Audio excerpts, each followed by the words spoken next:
ज्येष्ठ मास शुक्लपक्ष चतुर्थी तिथि यह एक पवित्र दिन और शुभ लग्न अटे। यही दिन स्वयं महादेव शिवमाता पार्वती को विवाह करते। आज से ही आनंदर उत्सव निजक सामिल करने मु पहुँची जाइली अनुगुल शैवपीठ शिव मंदिर में हरगौरी दर्शन निमंते। भोग दुकान किछि दीप और भोग को नहीं महादेव को दर्शन करने पहुँची गली।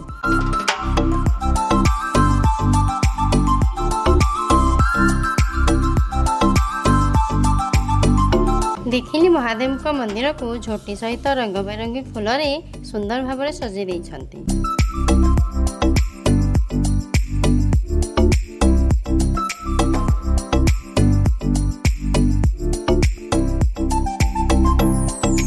महादेव को पाई एते सारा पद्म फूल आसीथिला जेमिति लागुथिला पद्म पोखरी ठारू मध्य अधिक फूल मंदिर रे अछि।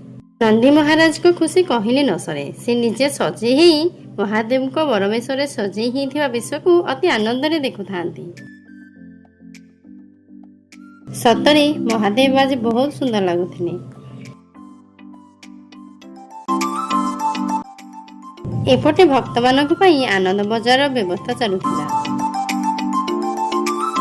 चाहू चाहू महादेव को बरणी निमंते भक्त माने आसी पहुंची गले।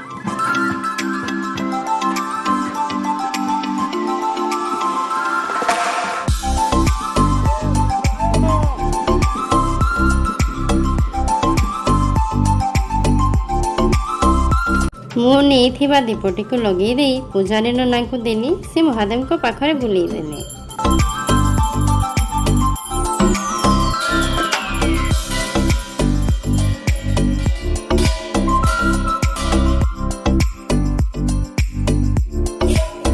एमे महादेव विराट पटुआर को नहीं बरजात्री सहित बाहरी गले। किछि समय पर हर गौरी सहित मंदिर में पहुंची गले। हरिबोल हुड़हुड़ी मंदिर उछुली पड़ुଥାଏ। शिव पार्वती आगमन ए मन खुशी होईगला। आउ गोटे दीप लगी दे हर पार्वती सुंदर रूप को दर्शन करनी।